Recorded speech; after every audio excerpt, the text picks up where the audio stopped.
M7 Priest 105 mm howitzer motor carriage. Origins. The essential triad of combat arms for blitzkrieg warfare in World War II consisted of tank, infantry, and artillery forces. While the mechanization of tank and armored infantry forces has been amply documented, the important role of armored field artillery has not received commensurate attention. The Allied armored divisions enjoyed significant advantages over the Panzer divisions in many respects, including the technical quality of their armored artillery, the greater mechanization of their field artillery force, and their more sophisticated fire control tactics. At the core of these advantages was a family of armored field guns based on the M3 Grant, Lee, and M4 Sherman medium tanks. The U.S. Army was the first to mechanize all of the field artillery in its armored divisions. The backbone of this armored artillery force was the M7 105 mm howitzer motor carriage HMC, which combined the standard 105 mm howitzer with the chassis of the Sherman tank. Canada followed the same path a year later with the Sexton 25-pounder, based on a Canadian derivative of the Sherman tank chassis and armed with the standard British field gun. The M7 105 mm HMC, known in the British Army as the Priest, first saw combat at El Alamein in the autumn of 1942. It subsequently took part in all the major campaigns in the Italian and European theaters and was the most widely used armored combat vehicle of this category during World War II.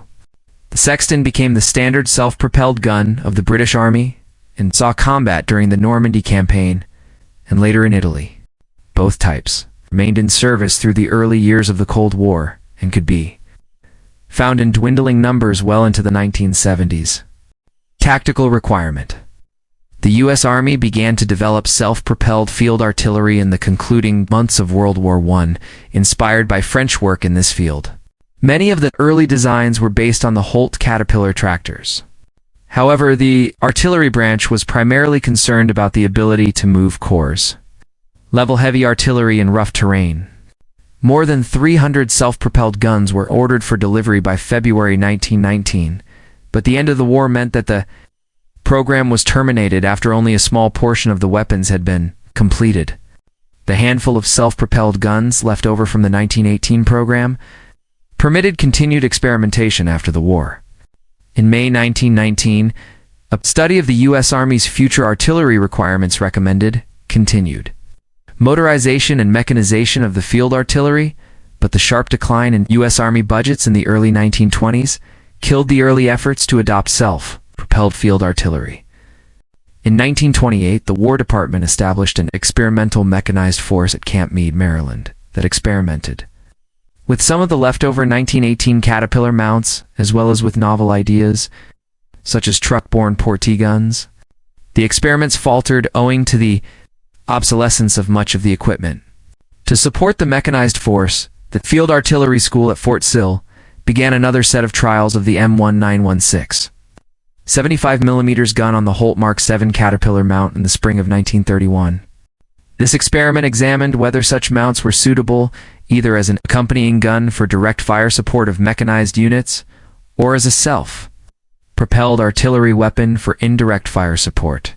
The old Holt tractor proved too arthritic during the trials, but the basic concept merited further consideration. As funds were lacking, little further development took place. In 1934, the 1st Battalion, 6th Field Artillery, was established as the Army's first mechanized artillery unit, attached to the new 1st Cavalry Mechanized. This battalion originally used truck-towed 75 mm guns, but switched to half-tracks once they became available. This was the only mechanized artillery unit in the U.S. Army when war broke out in Europe in 1939. The U.S. Army underwent a sudden and frantic modernization in 1940-41. In the expectation that the United States would be dragged into the war in either Europe or the Pacific, the formation of the Armored Force in 1940 revived the idea of self-propelled field artillery. The original 1940 table of organization and equipment TONE for the Armored Division assigned each division an armored field artillery regiment. When the first of these were Formed in the spring of 1940, there was no weapon ready for their use. Not only was there no suitable self-propelled howitzer, there were not enough of the new towed 105mm howitzers available to equip the armored field artillery battalions. As a result, expedient equipment was issued. Typically the M1897 75mm gun towed by the new M2 half-track car. Many other armies had experimented with self-propelled field artillery, but by 1941 none had made them a standard piece of equipment. Germany had adopted Sturmgeschütz III, but this was an assault gun for direct infantry support and not intended for the standard field artillery role of indirect fire.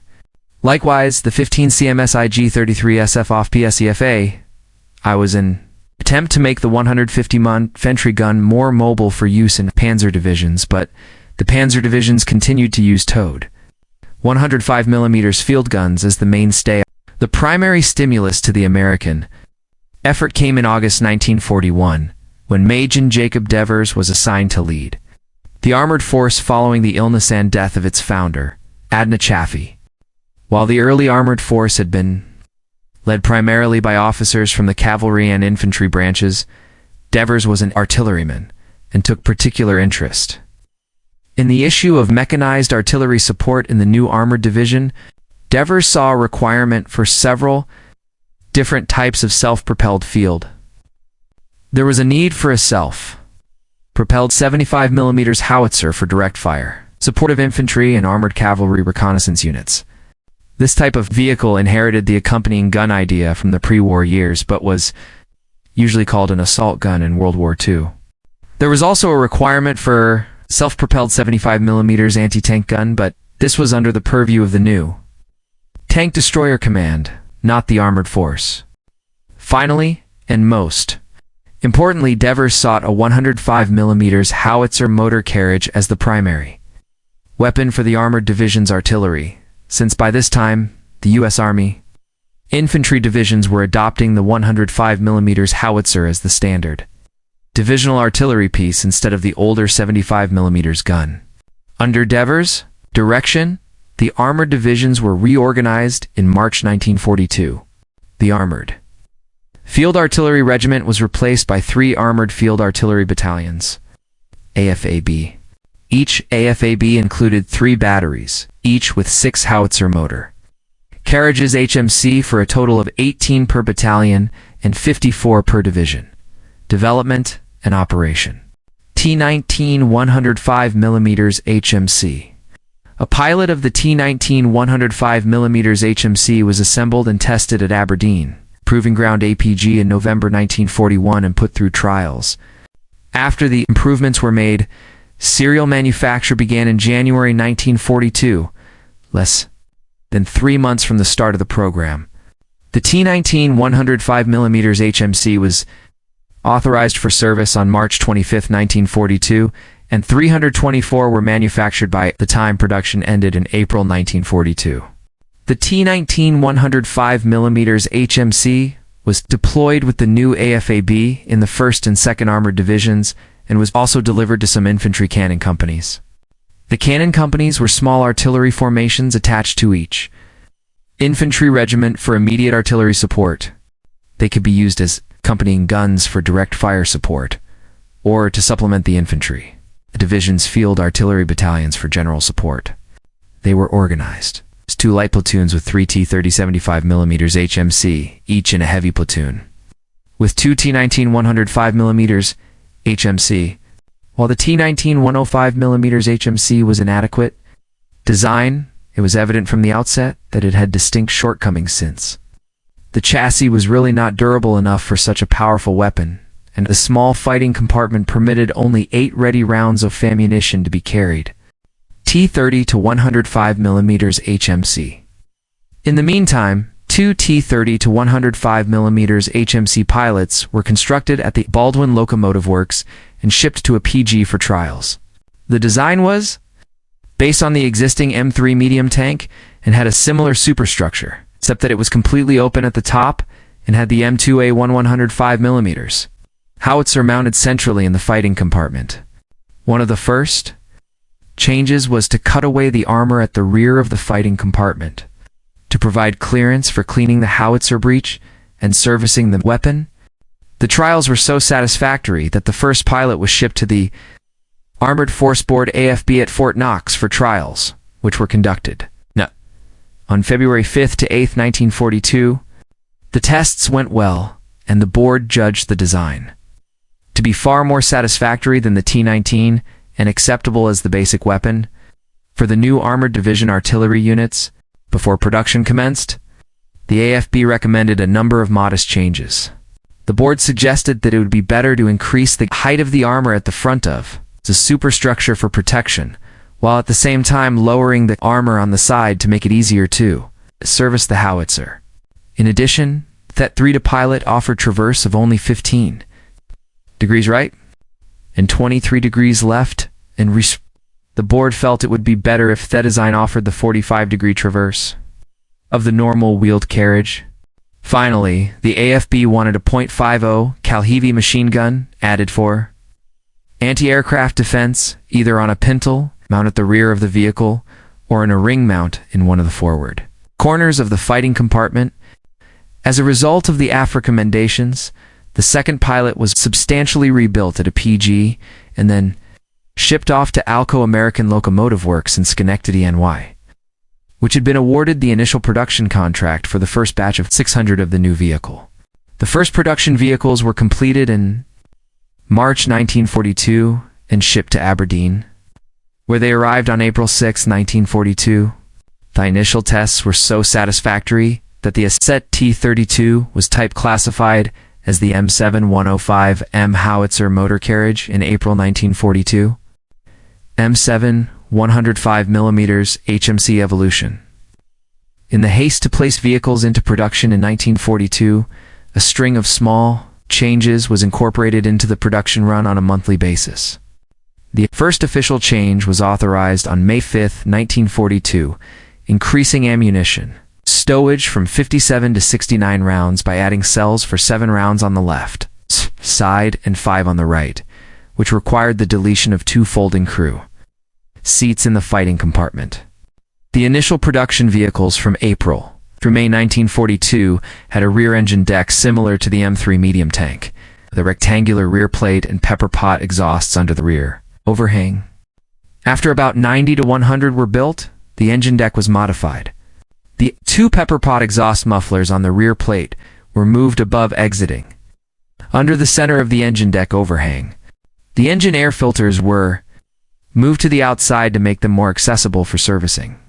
At the same time, the engine deck was modified by the addition of a pair of openings on the engine deck roof, shielded by armored covers to help vent any gasoline fumes from the rear compartment. Many small cosmetic changes took place during the production runs in the summer of 1942. The 2 wedges on top of the rear stowage bins, intended for additional fuel tanks, disappeared in early July 1942, after about 200 vehicles had been built. The spring 1942 production batches had used the same E1230 right side differential cover casting as the M3 medium tank, which needed a small step in the upper corner to provide clearance for the 75mm gun sponson mounting. This was not necessary on the M7, so the newer E4151 casting from the M4 medium tank series was substituted in the summer of 1942. The rear sponson stowage boxes were also redesigned in the summer of 1942 with a shift from a side-opening hinged panel to a top-opening bin around August 1942, after about 600 vehicles had been built with side-opening bins.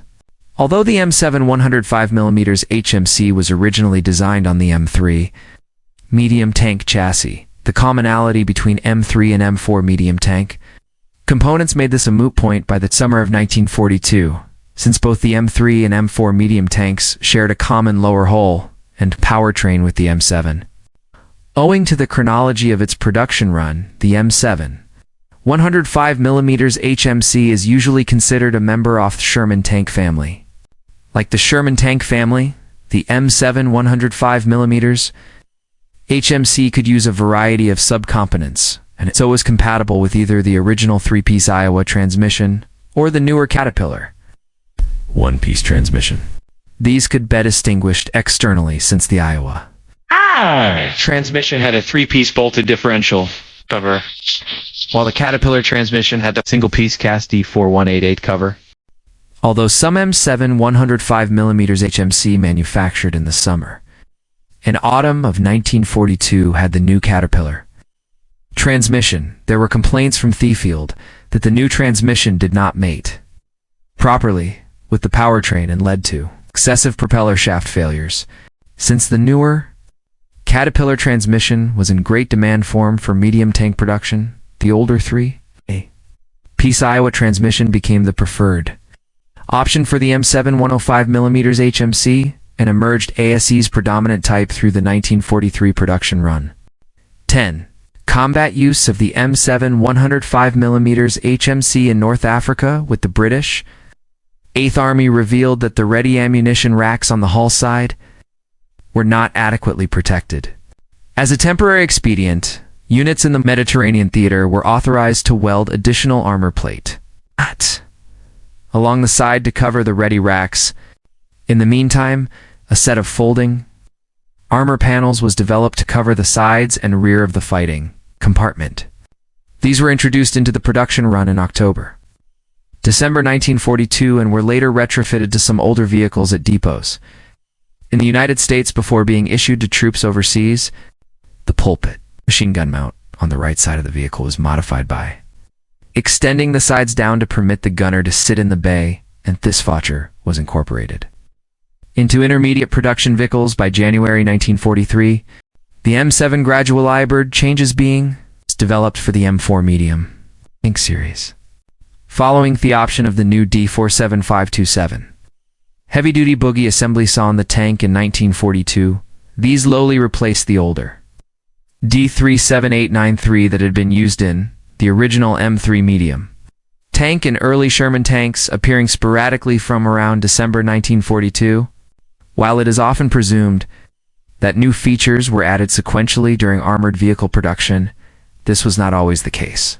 Most subcomponents were interchangeable, and when a supply of new parts, such as the boogie assemblies, began to arrive at assembly plants such as Alcio's Schenectady plant, the new parts would sometimes be used even though some of the older components were still available. These older subcomponents would be used eventually on later production vehicles, spoiling the apparent continuity of evolutionary change. In the event, M7 105mm HMC production came to a temporary halt in August 1943 after two production batches of 2,814 vehicles had been completed at Alco.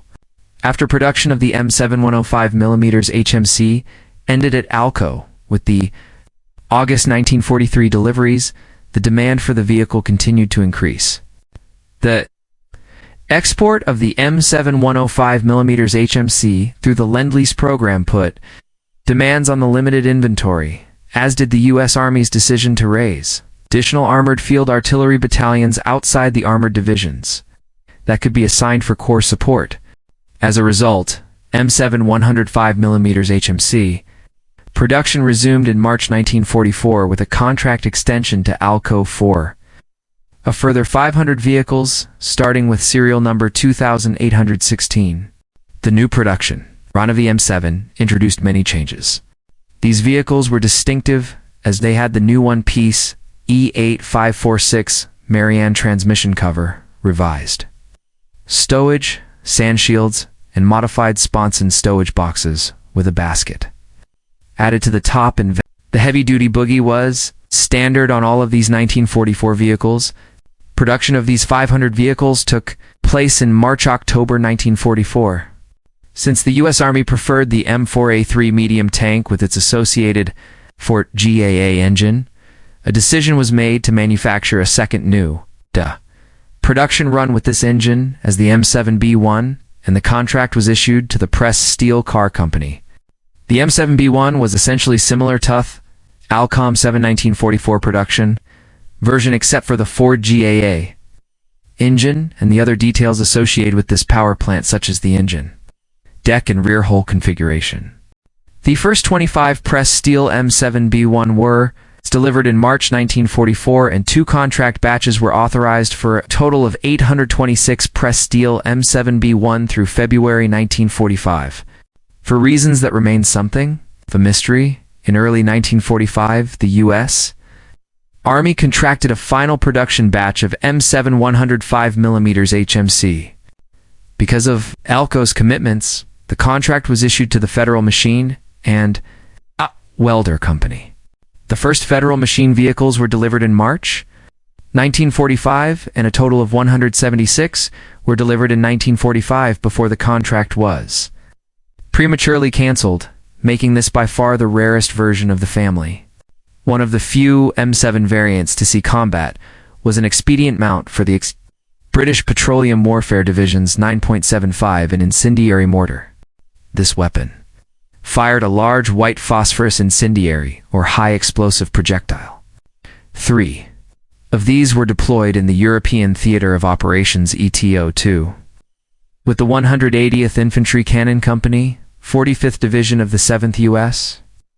Army, and one with the 121st Infantry Cannon Company, 8th Division of the 1st U.S. Army, they saw their combat debut in March 1945 and were used. Through the end of the war on an experimental basis, there was some interest in the weapon in the Pacific Theater as a means for reinforcing the infantry cannon companies during attacks on Japanese reverse-slope defenses, but the end of the war meant that no more were issued to troops. Operation of the M7 105mm HMC. The M7 105mm HMC had a crew of 8, consisting of a chief of section, gunner assistant gunner, also known as no one for cannoneers numbered, 2 through 5, and the motor carriage driver. The chief of section was a non-commissioned officer, and as the title commanded the section. During the firing of the howitzer, the chief Uvetserk stood behind the gunner on the left side of the howitzer. During travel, he would stand behind the driver. The gunner sat on a small seat located on the left side of the howitzer and was responsible for setting the deflection and laying the howitzer for direction. Traverse based on the instruction from the chief of section. The assistant gunner sat or stood on the right side of the howitzer in the heavy machine gun pulpit. During combat action, the assistant gunner was responsible for laying the howitzer elevation, operating the breech, and firing the howitzer by means of a lanyard located on the right side of the howitzer.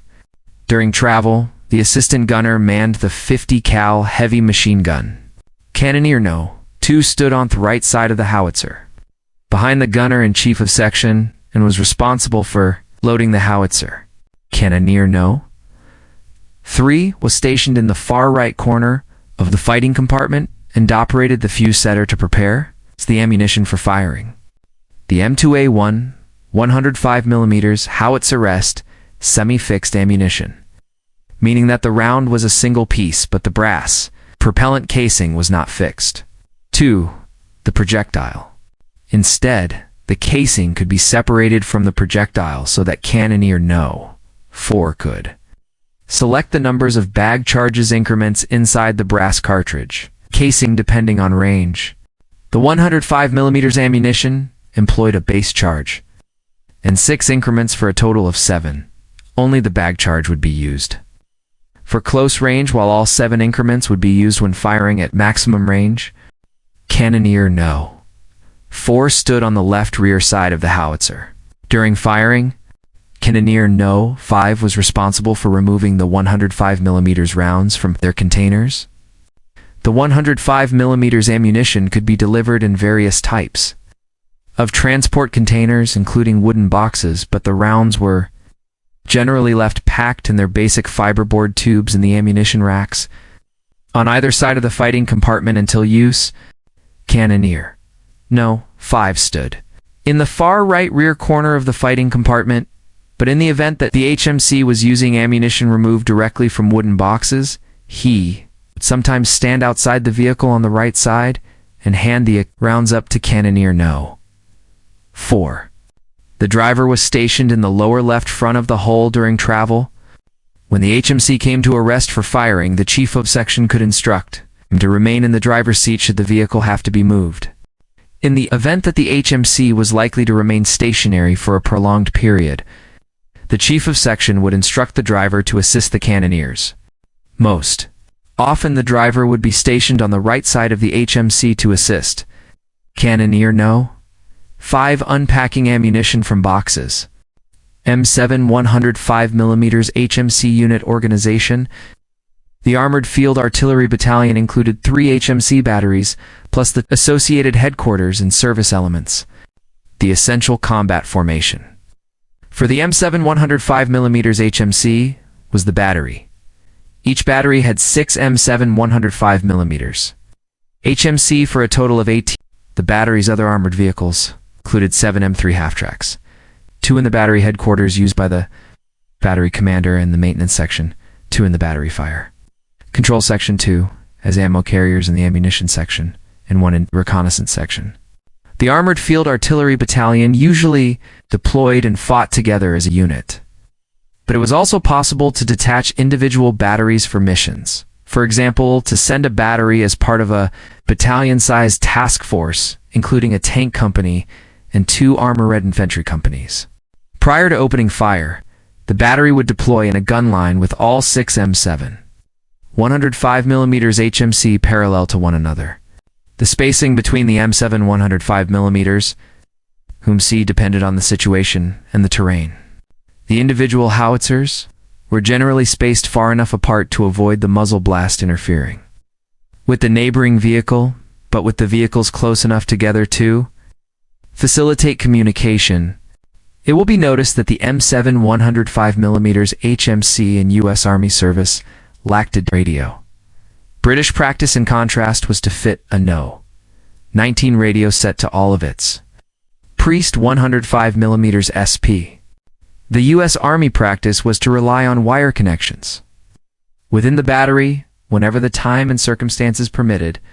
Fire direction instructions would usually come by radio from the battalion fire direction center to the battery command half-track via its SCR 506, SCR 508 radio.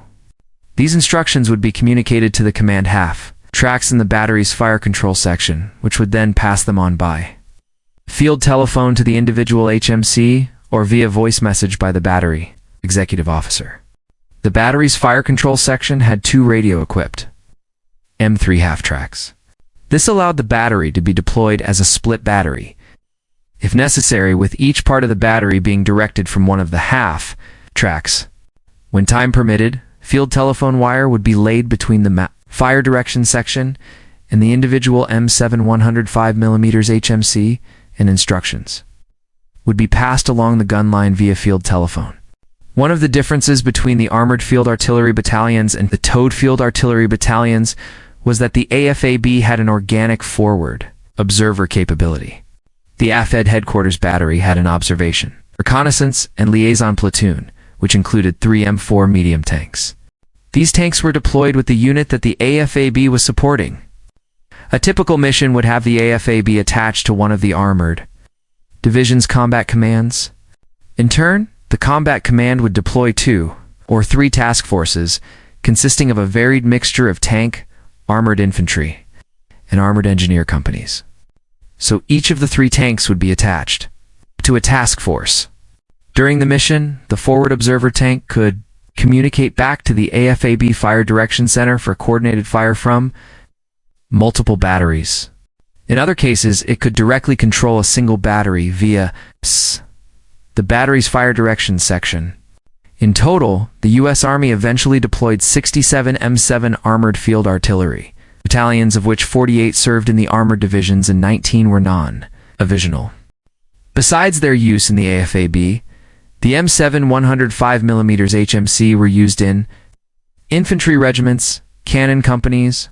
During late 1943 and early 1944, they were also assigned on an expedient basis to U.S. Army tank battalions as assault guns until the M4 105mm assault gun became available later in the summer of 1944, feeding the M7 ammunition trailers. Because of their high consumption of ammunition in battle, field artillery pieces have traditionally been accompanied by caissons to carry additional rounds. With the advent of self-propelled artillery in World War II, there was the additional issue of how to supply ammunition, since conventional trucks could not keep up with tracked vehicles and cross-country travel.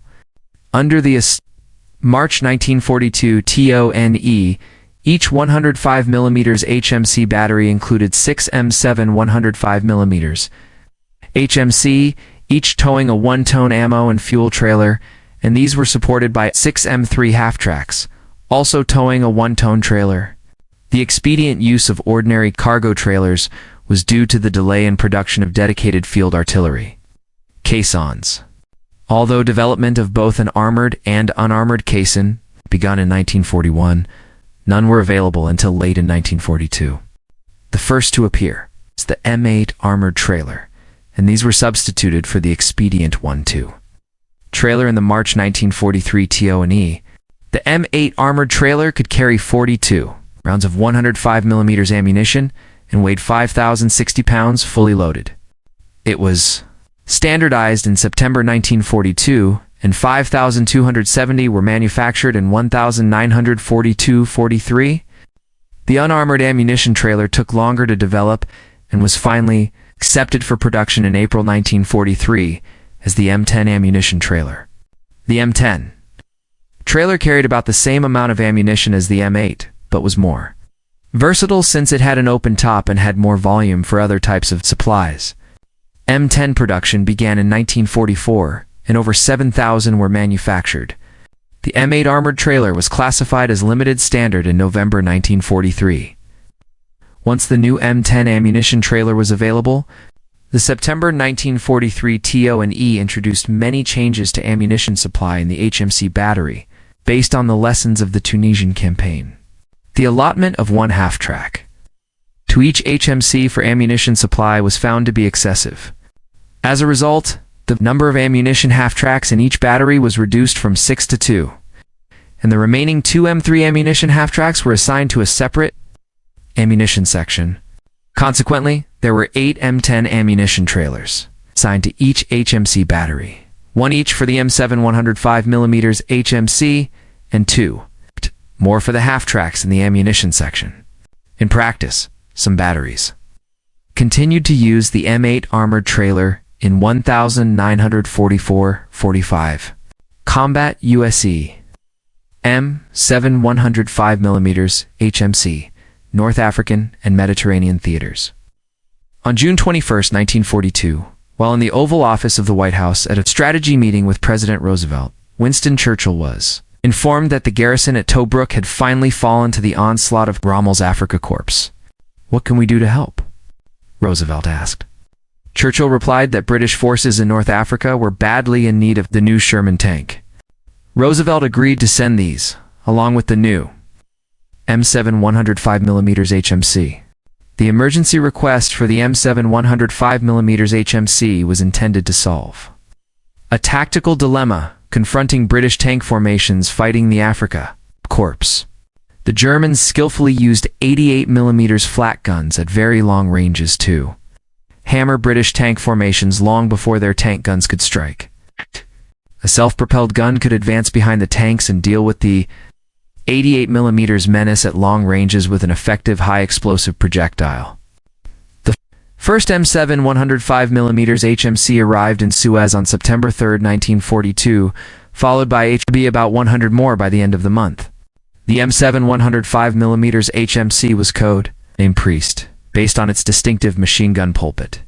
The Priests received a number of British modifications prior to being issued to troops. The Grouser stowage boxes on the whole front were removed as being unnecessary. A new set of sand shields were added to the side, along with rails for sunshield disguises. In addition, a No. 19 wireless set was added. Because of the difference between U.S. Army and British radio practice and artillery batteries, this was typically located to the left of the driver on the inner hull side wall. The first unit equipped was the 11th Honorable Artillery Company Regiment, Royal Horse Artillery RA. Priest regiments included 3 batteries, each with 2 troops, with 4 priests, each for a total of 24 priests. Regiment. The first combat deployment of the Priest took place during the El Alamein battles on October 24, 1942, with 11th Hack Regiment providing a battery each to 3 armored regiments of the 1st Armored Division. The War Diary recorded that the priests had been behaving extremely well, and with their added protection, they could operate well ahead of the towed 25-pounders. A later assessment by the British Army after the El Alamein battles concluded that, for the first time in history, we had a supply of SP mountings in support of our armored formations. The value of these is still the subject of keen argument, but I'll seem to agree that the Priester 105mm. How? The Grant chassis was a great success. Mil 7, very popular with the RAC Royal Armored Corps members of the Brigade Group and Raw Royal Artillery seem also to approve of it. Its chief virtue seems to be that, being lighter than the Shermans, it is able to keep up with them very well. It gave valuable support for the tanks, which was very much appreciated by their crews. The only criticism was that the round was rather heavy to handle and they smoked poor. The success of the priests in the El Alamein fighting led to the decision to equip 1 artillery regiment in each armored division with self-propelled artillery. The initial combat use of the priests led to a variety of modifications. British artillery officers felt that the recuperator casting above the gun tube is too thin and vulnerable to splinter damage. As a result, it was wound. It's 1.5 in hemp rope. The low side armor of the fighting compartment left the ammunition partly exposed. This was improved by adding 14 in extensions and a hinged rear panel. Most priests were fitted with a No. 1 cable reel for field telephone connections on the left rear of the gun compartment. The Middle East forces also made other recommendations, including an ammunition hoist, a caisson based on the No. 27 ammunition trailer, and a home light generator. Most of these were ignored, owing to the recognition that the 25-pounder SP would soon appear. President Roosevelt's early commitment of the M7 105mm HMC-2. Britain caused delays in issuing these vehicles to U.S. units earmarked to the Operation Torch landings in North Africa in November 1942. As a result, some U.S. artillery units were still employing the expedient T-19 105mm HMC, including the 3 AFAB of the 1st Armored Division. A number of U.S. Army infantry divisions deployed to North Africa had the new M7 105mm HMC. In their regimental cannon companies, the heaviest concentration of M7 105mm HMC to serve in Tunisia were the 3 AFAB of the 5th Armored Field Artillery Group. These new artillery groups were intended to provide mobile fire support for armored corps and typically included 3 AFAB. The 5th Armored Field Artillery Group had been spun off the divisional artillery of the new 5th Armored Division and was re-equipped with the M7 105mm HMC before being dispatched to Tunisia. This group arrived in North Africa in January 1943 and served with the artillery arm of the 2 corps. It began moving 1,200 miles from Casablanca to Tunisia in March 1943 and saw its combat debut in the offensive towards Maknassi. Its 58th FAB supported the 1st Armored Division in the attack on Sens Station on March 19, 1943, and the group took part in continual fighting through the end of the campaign in May. By the time of Operation Husky, the amphibious assault on Sicily in July 1943, the M7 105mm HMC was widely distributed through Patton's 7th U.S. Army, including the 3 AFAB of the 2nd Armored Division, various cannonry companies, and the 5th Armored Field Artillery Group. The 6th Armored Field Artillery Group was assigned in reserve, but did not take part in the fighting. In addition, the British Army deployed the Priest for Corps-level artillery, with the 11th Hack Royal Horse Artillery attached to the 30th Corps and the 98th Field Regiment attached to the 13th. During the subsequent campaign in mainland Italy, in 1943-45, the M7 105mm HMC saw U.S. Army service primarily with the 3 AFAB of the 1st Armored Division and with a number of infantry regimental cannon companies. The July 1943 Infantry Regiment TO&E changes removed the propelled howitzers from the cannon companies, substituting the towed M3105mm howitzer. However, U.S. Army practice was to refrain from subjecting forward deployed units in combat zones to unnecessary reorganization, and a number of infantry regiments in the Mediterranean retained the M7 105mm HMC in the cannon companies. In addition, shortages of the towed M3 105mm howitzer contributed to the delays in switching to towed guns in the infantry regiments. During the landings at Anzio, the 3rd Infantry Division was reinforced with the 69th AFAB, one of few non-divisional M7 battalions to serve in Italy. The Priest was the predominant self-propelled gun in British and Commonwealth field regiments in Italy, even after it had been completely replaced by the Sexton in Northwest Europe NWE. The long-serving 11th Hack Royal Horse Artillery went over to the Italian mainland during the 8th Army landings in Calabria in September 1943 as part of Operation A-Town. The 1st Royal Horse Artillery was the next British unit to be equipped with the Priest in January 1943. It landed at Taranto in May 1944 and saw fighting in the subsequent campaigns. The 165th Field Regiment received priests while serving at the Combined Training Center in Cabret. 25. The 24th and 98th Field Regiments were converted to the priests starting in March 1943, and the 12th Royal Horse Artillery and 142nd Field Regiment in the summer of 1943. All eventually served in Italy. The Canadian 8th Field Regiment, Royal Canadian Artillery RCA, was equipped with the Priest in April 1944 and saw combat in Italy before being transferred to NWE with Sextons in March 1945. The 422nd Field Regiment of the South African 6th Armored Division was equipped with the Priest while training in Egypt and went into action with the division when deployed in Italy in April 1944. At peak strength in the summer of 1944, there were 7 British and Commonwealth Priest regiments in Italy. The first batch of Sexton 25-pounders was shipped to the Mediterranean theater in 1943, but it did not begin to appear in any significant numbers in the Italian campaign until the late autumn of 1944. By the end of the campaign in May 1945, there were still several British Priest regiments in Italy. M7 105mm HMC in the European Theatre of Operations 194445. During mid-1943, the U.S. Army underwent another reorganization of TO&E based on the lessons of the Tunisia campaign.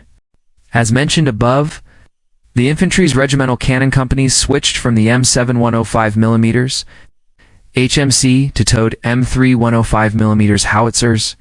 At the time of the D-Day landings in Normandy in June 1944, the M7 105mm HMC was deployed primarily the FAB belonging to each U.S. Army Armored Division and on an expedient basis in some tank battalions as an assault gun. To non-divisional M7 battalions were attached to the 5th Corps for the Omaha Beach landings and were trained to fire on the approach to the beach from there. LCT landing craft tank. Of the 67 armored field artillery battalions with the M7 105mm HMC, during World War II, 62 served in the ETO, 48 in the armored divisions, and 14 non-divisional battalions. Like most artillery weapons, combat losses were less severe than tank losses. So for example, in the 6th Armored Division, 69% of the M7 105mm HMC that landed with the division in France in 1944 were still in use at the end of the war in May 1945. In contrast, only 4% of the original M4 medium tanks M7 105mm HMC losses in the ETO were 240 vehicles, with the heaviest losses during the Battle of the Bulge in December 1944, January. The M7 105mm HMC proved to be an entirely satisfactory vehicle in service, combining an excellent field gun with a durable and reliable chassis. Britain received 832 Priest 105mm SP during the war via Lend-Lease 497 in 1942 and 285 in 1943 as from the British. perspective, the main problem posed by the priest was the incompatibility of the 105mm ammunition with the 25-pounder ammunition that was otherwise standard with the Royal Artillery. As will be detailed below, the adoption of the Sexton 25-pounder SP in 1943 was intended to remedy this problem, and so deliveries of the priest ended in 1943. Prior to the Normandy landings in June 1944, 5 field regiments of the British, Canadian, and Polish armored divisions had been equipped with the Sexton 25-pounder, and 3 regiments deployed in Corps artillery had also been fielded, totaling 192 Sextons. The 21st Army Group still had 168 priests in 7 regiments immediately prior to the invasion. Instead of being used in the armored divisions, these priests were used to reinforce the assaulting infantry divisions. The Canadian 3rd Infantry Division on Juno Beach had 4 priest regiments, and the British 3rd Division on Sword Beach had 3. The 3rd Assault Division, the 50th Northumbrian Division, was reinforced with Sexton regiments. These 7 priest regiments remained in support of the divisions during the Normandy, fighting through the end of July. During August 1944, the field regiments and the infantry divisions reverted back to normal towed 25-pounder regiments, except for a single Corps-level Canadian regiment which converted to Sextons. The priests were withdrawn from service in the 21st Army Group. By the end of July, as detailed below, the surplus Canadian priests were recycled as Kangaroo armored personnel carriers. Aside from Britain, the only major recipient of the M7 105mm HMC was France, which received 283 directly through Lend-Lease. These were used to equip the 4 armored divisions raised with U.S. assistance during the war. The French armored division's blindies were organized along American lines with some modest differences. One organizational issue was that the French armored field artillery battalions retained traditional French unit designations as artillery regiments, even though they followed the U.S. AFAB tables of organization. The French M7 105mm HMC first saw combat with the RE Division Blindy in France in August 1944. Besides the direct Lend-Lease shipments, a small number of additional vehicles were transferred. By the U.S. 6th Army Group, 2 units of the French 1st Army, 1E Army, under their command to make up for combat attrition. By way of comparison with the extensive Allied use of self-propelled artillery in the armored divisions, the German Army in Normandy in June 1944 had barely 60 Wespe 10.5 centimeters LFH-18 halves in panzer divisions. The Wespe was the closest German equivalent to the priest, Sexton, and was inferior in most respects, since it was based on the PZK PFW-2 light tank chassis. So it had a small fighting compartment and stowed only 32 rounds of ammunition. Only 676 were produced during the war, and the panzer divisions were forced to rely primarily on towed artillery. Unfrocked priests. One of the more curious offshoots of the retirement of the priests in Normandy in August 1944 was the reconfiguration of the surplus priests. From the Canadian field regiments as unfracked priests, also known by their code name as Kangaroos. In late July 1944, the commander of the Canadian the 2nd Corps, LT Gen Guy Simons, indicated the need for a bullet-proof and splinter-proof vehicle to carry assault infantry in the forthcoming Operation Totalized breakthrough attempt south of Cannes. He estimated that 60 vehicles would be needed, 34 each of the 2 divisions taking part. The task was handed over to the Canadian Army Workshop Detachment, AWD, on the evening of July 31, 1944, with the requirement to complete as many as possible by the night of August 5, 1944. The 105mm howitzer was removed along with its mount, ammunition racks, and other fittings in the fighting compartment. The AWD Kangaroo set up its field workshops near Boujar. A local depot of W. Croc's worn-out AFVs was scoured for armor, plate, and after that ran out, steel plate was obtained from the Schneider Steel. mill near Cannes and from derelict landing craft on the Normandy beaches. The plan was to blank over the howitzer opening in the front of the superstructure. During the course of the conversion work, it was realized that some of the mild steel that was being used did not offer enough ballistic protection, so the design was revised. The opening in the hull front was covered with 2 layers of mild steel, one on the outside and one on the inside, and the gap in between the plates was filled with sand. The unfracked priests had a crew of 1, the driver, and were designed to accommodate 10 Mully-equipped infantrymen. On August 6th, units of the 2nd Canadian Infantry Brigade and 51st Highland Infantry Brigade were trained in mounting and dismounting from the vehicles. The tactics for the Kangaroos were to penetrate through German defenses and then debus once deep behind the forward battle lines. About 72 unfracked priests were converted by the morning of August 6, 1944, after frantic work by some 14 Canadian and British units. The use of the Kangaroos on August 8, 1944, was judged a great success. Not only did they help penetrate the German defenses, but infantry casualties in the mounted units were considerably lower than those on foot. In the 6 Canadian battalions involved in the fighting, the 3 Kangaroo units had casualties of 7 killed and 53 wounded, versus 38 killed and 68 wounded in the 3 conventional units. The success of the Kangaroos led to the creation of the 1st Canadian Armoured Personnel Carrier Squadron on August 28, 1944, attached to the Elgin Regiment. At the time, the unit still had about 55 unfrocked priests operational. The squadron saw considerable action over the next several weeks in assaults on the fortified ports along the Channel coast, starting with Operation Estonia against Le Havre on September 10, 1944. The Kangaroos proved to be quite successful, but at the same time the vehicles were mechanically exhausted. There were more than 500 Canadian ram tanks idle at depots in Britain, so plans began to convert them to turretless Kangaroos in October 1944 in place of the unfracked priests. Although they were retired in late September with the advent of the ram Kangaroos, some unfrocked priests were retained in Canadian tank units to serve as utility vehicles. The Canadian 4th Armoured Brigade created a battle lorry, grouped with about 10 unfrocked priests that were used for supplying casualty evacuation. Although not as well known as the Normandy Kangaroos, a similar program was carried out in Italy.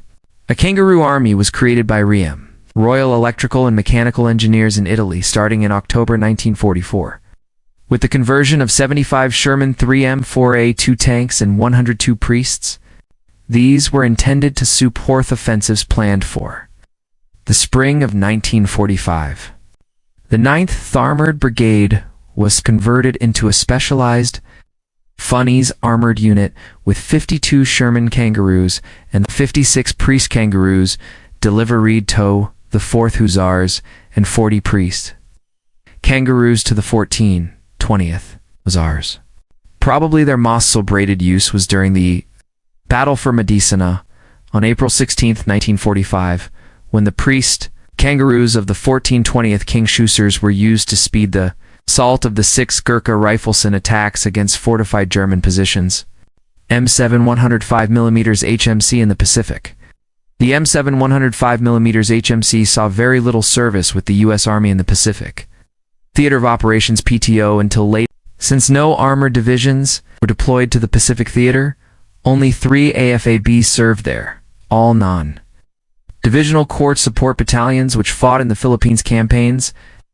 In 1944-45, several infantry divisions taking part in the Philippines campaign retained M7 105mm HMC in their cannon companies, in spite of the 1943 TO&E changes. These divisions usually had the newer M8 75mm HMC in the 2 light platoons and 2 M7 105mm HMC in the heavy platoon.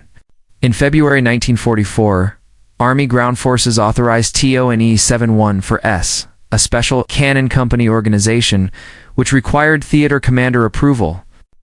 This special organization allowed the substitution of 6 M7 105mm HMC for previous equipment and this configuration was used by many infantry divisions in the Philippines. The most extensive use of the M7 105mm HMC came in the Luzon campaign starting in January 1945. Curiously enough, the M7 105mm HMC proved to be a very effective tank destroyer during the battles with the Japanese 2nd Armored Division in January-February 1945, when used for close support by the infantry cannon companies against Dug and Japanese tanks. 1. In 1942-44, the U.S. Marine Corps operated the old M375mm GMC in anti-tank battery of their Special Weapons Battalion. They also had two M375mm GMC in the Regimental Anti-Tank Company. These were seldom used in the anti-tank role because of the rarity of encounters with Japanese tanks, but they proved useful as direct fire weapons in attacking bunkers and other targets. These were becoming worn out by 1944, and in their place the Marine Corps began obtaining the M7 105mm HMC. In Marine service, they were usually called SPM self-propelled mount, although in some units, they were nicknamed siege guns. There were 4 M7 in each Marine regiment and 12 per division. The Marine M7 105mm HMC first saw extensive combat during the Okinawa campaign in the summer of 1945. During the fighting in Burma in 1944-45, the British 18th Field Regiment, the Priest 105mm SP, saw combat supporting the 14th Army events on Rangoon. Clerical cousin, Sexton, 25-pounder SP. Although the Priest 105mm SP had proven very effective at El Alamein and in the subsequent Tunisia campaign, the need to maintain a separate supply of 105mm ammunition for this weapon was a logistical irritation that the Royal Artillery preferred to avoid. Britain had produced a small batch of 25-pounder self-propelled guns. On the Valentine chassis in 1941, later known as the Bishop, these vehicles were not well liked because of the cramped condition in the enclosed gun casemate. They served with the 121st Field Regiment at El Alamein, with the 142nd Field Regiment on Sicily and Italy in 1943, before being greeted late in 1943.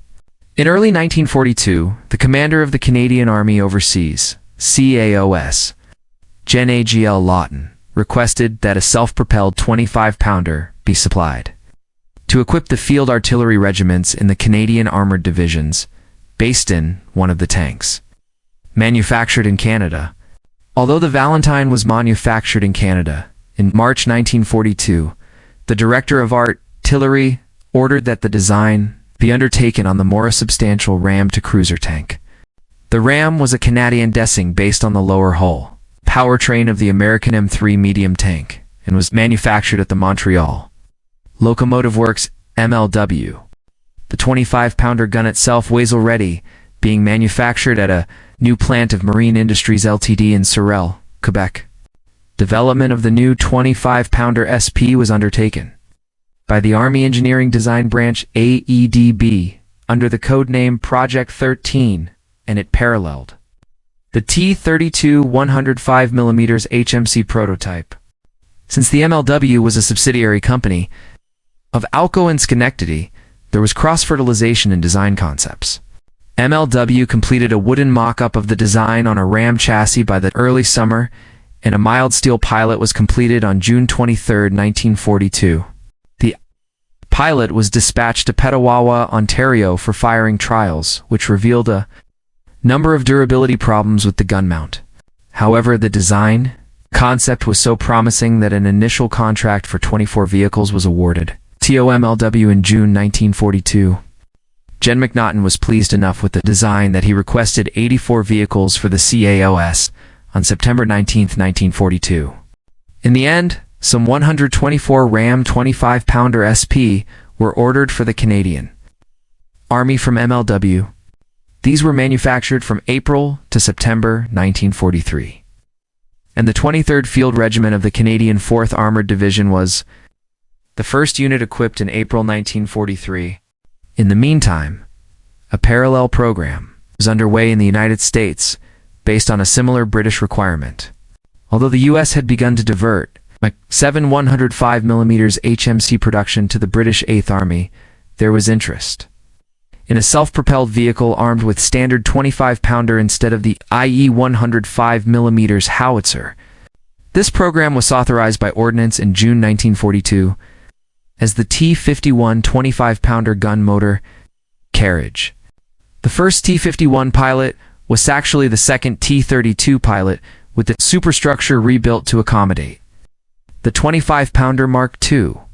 Initial test firings at Aberdeen proving ground led to cradle failures similar to those experienced in Canada. In the event, the British Army became aware of the Canadian work on the Ram 25-pounder, and interest in the T-51 program began to wane. The T-51 was formally cancelled in March 1943. The British decision to shift its focus to the Canadian 25-pounder SP coincided with policy discussions over the future of tank production in Canada. At a March 26, 1942, meeting with the British Tank Commission in Ottawa, both sides agreed to terminate Ram production at the earliest convenient opportunity in favor of standardizing on the American M4A1 medium tank. The Canadian version of the M4A1 built by MLW was designated as the Grizzly, and production was slated to begin in Montreal by July 1943. The Grizzly was essentially similar to the M4A1, except for some modest production and equipment details. By the time the Grizzly was ready for production, Sherman production had ramped up to such an extent that Grizzly production was largely redundant. Instead, the production assets set aside for Grizzly were redirected to the 25-pounder SP for the British requirement. Manufacture of the Grizzly began in August 1943, but only 188 were completed. In May 1943, the 25-pounder SP was renamed as the Sexton to match the earlier British practice of using clerical names for self-propelled artillery, such as the Bishop and Priest. In spite of the new official name, the designation Ram 25-pounder remained standard through 1944. The original Canadian production series on the Ram 2 chassis was designated as the Sexton I, while the new British production series was designated as Sexton II. Although some histories state that the Sexton I is based on the Ram chassis and the Sexton II on the Grizzly, the matter was not so clear-cut. The early production run of the Sexton II had features usually associated with the Ram, such as the three-piece transmission. As late as July 1944, MLW estimated that the Sexton chassis had about 71% in common with the Ram. One of the Sexton pilots sent to the QK in November 1942 was Dispacetto, the School of Artillery at Larkhill, with the 15th Field Regiment, Royal Canadian Artillery for final service evaluation. A series of demonstrations, too. British officers at Larkhill in January 1943 were so successful that the British recommended cancelling a contract for 300 T-51 25-pounder GMC in favor of the Canadian vehicle. The Larkhill trials also led to a list of essential modifications to the vehicle, so long as they did not interfere with manufacture. Britain issued an initial production contract for the Sexton II in the summer of 1943 for 300 vehicles, and this was followed by additional contracts to bring the final total to 2,026 Sexton to by the spring of 1944. The Sexton II was formally accepted for British service on September 6, 1943, and production of the Sexton II began in October 1943. In January 1944, the British and Canadian armies reached an understanding that Canada would order no further Sextons from MLW, but rather future Canadian needs beyond the original Sexton I contract would be provided out of the British Sexton to production run. The Sexton had a higher unit cost than the M7 105mm HMC, £20,000 versus £15,000, $73,000 versus $56,600. There was a continual string of improvements to the Sexton during the course of production, with AEDB recording some 660 separate changes. At the start of the Sexton II production run, vehicle 125 S233626 The vehicle. Batteries. Batteries were moved to a box at the left rear of the vehicle, while the Homelight auxiliary generator was moved to a box on the right rear. This is the primary external feature which distinguished the Sexton I from the Sexton II. Other changes on the Sexton II included new towing hooks and the addition of rear mudguards.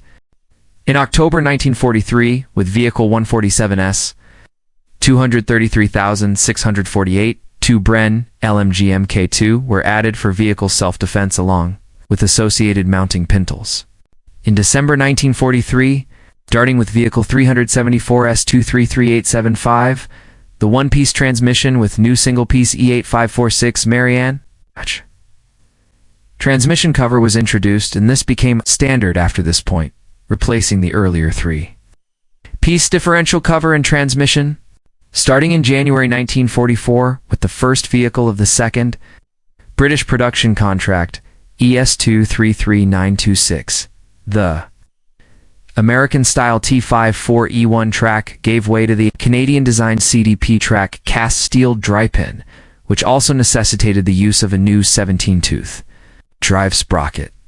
However, some units in the field continued to use the American track since it was already available in ample numbers in the supply chain owing to its use on British Sherman tanks. The Continental R975C1 engine gave way to the C4 engine at Vehicle 1325 S234826 in July 1944. It is also worth noting that many components, while appearing to be identical, with American-manufactured Sherman parts, were in fact subtly different. For example, the Sexton used the reinforced C407-5721 central cast bogie assembly instead of the usual D47526 casting found on US-built Sherman tanks. The Canadian version had more substantial ribbing on the face. The Ram 25-pounder began arriving in the UK in late 1943, and by the end of the year 73 had been received. Priority was given to armored divisions, slated for deployment in Normandy, and through the spring of 1944, 8 British, Canadian, and Polish regiments had been equipped. No British armored divisions landed on DAD, but the 86th and 147th Field Regiments, SP, which had been organized for corps-level support, were attached to the 50th Northumbrian Division for the landings at Gold Beach. 8 Sexton regiments were in combat in Normandy by July 1944, increasing to 10 regiments by August 1944, including 2 Canadian and 1 Polish regiment. The number of Sextons in the Northwest Europe NWE campaign was modest compared to the U.S. deployment of the M7 105mm HMC, since the NC's deployment pattern was different. In the American case, there were 3 AFAB per armored division for a total of 54 M7 per division, while the British had only 1 Sexton regiment per armoured division for a total of 24. Some armored divisions occasionally had a second REGIM, ENTTEMP, ORAR, Yatosht, from Corps Artillery. Besides the 5 Sexton regiments organic to the armored divisions in NWE, there were 5 Utah regiments attached at corps level through the end of 1944. These were often attached to various armored brigades for particular missions. Total Sexton strength peaked in March-April 1945 at 12 regiments. This included the Canadian 8th Field Regiment, transferred from Italy in March 1945.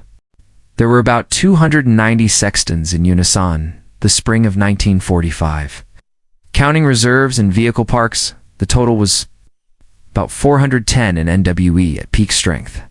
A number of formations were formed or re-equipped with the Sexton in the Italian theater, mostly during the autumn of 1944. This included the 1st Royal Horse Artillery, South African for 22nd Field Regiment of the 6th Armored Division, and the Polish 7 Pakpolk Artillery Konoj Horse Artillery Regiment of the 2nd Warsaw Armored Division. In 1943, the Canadian 19th Field Regiment suggested the need for a troop command post vehicle, but a formal British Army requirement was not issued. 2 MLW until May 22, 1944. This was designated as the Sexton GPO gun, position officer.